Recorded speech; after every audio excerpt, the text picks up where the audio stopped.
de saint Augustin sur l'évangéliste saint Jean. L'Église connaît donc deux vies différentes que la prédication divine lui a enseignées. L'une appartient au temps du voyage, l'autre à la demeure immuable et éternelle.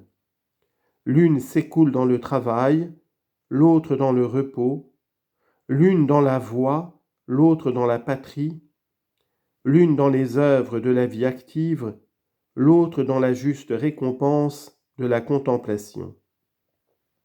L'une s'éloigne du mal et fait le bien, pour l'autre plus de mal à éviter, elle est en possession du souverain bien.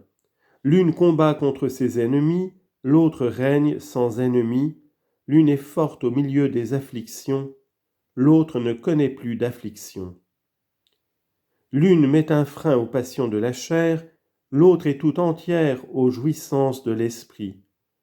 L'une est toute préoccupée du soin de vaincre, l'autre jouit tranquillement en paix du fruit de la victoire.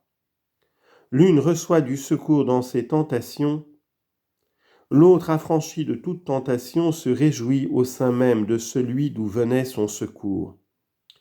L'une assiste l'indigent, l'autre habite une région d'où l'indigence est bannie. L'une pardonne les offenses qui lui sont faites pour obtenir le pardon des siennes, l'autre ni ne souffre ni ne commet plus aucune offense qui ait besoin de pardon. L'une est soumise à de dures épreuves qui la préservent de l'orgueil, suite naturelle de la prospérité. L'autre a reçu la grâce avec tant de plénitude qu'affranchie de toute affliction et étroitement unie au souverain bien, elle n'est exposée à aucune tentation d'orgueil. L'une fait le discernement du bien et du mal, l'autre ne voit plus que le bien seul. Donc l'une est bonne, mais malheureuse encore, l'autre est plus parfaite, c'est la vie heureuse. La première est représentée par l'apôtre Saint Pierre, la seconde par Saint Jean. Le cours de l'une s'étend jusqu'à la consommation des siècles où elle trouve sa fin. L'autre n'aura son accomplissement qu'après la fin du monde et ne connaîtra d'autres limites que celles de l'éternité. À l'une il est dit « Suivez-moi » et de l'autre « Si je veux qu'il demeure ainsi jusqu'à ce que je vienne, que vous importe, suivez-moi. » Que signifient ces paroles ?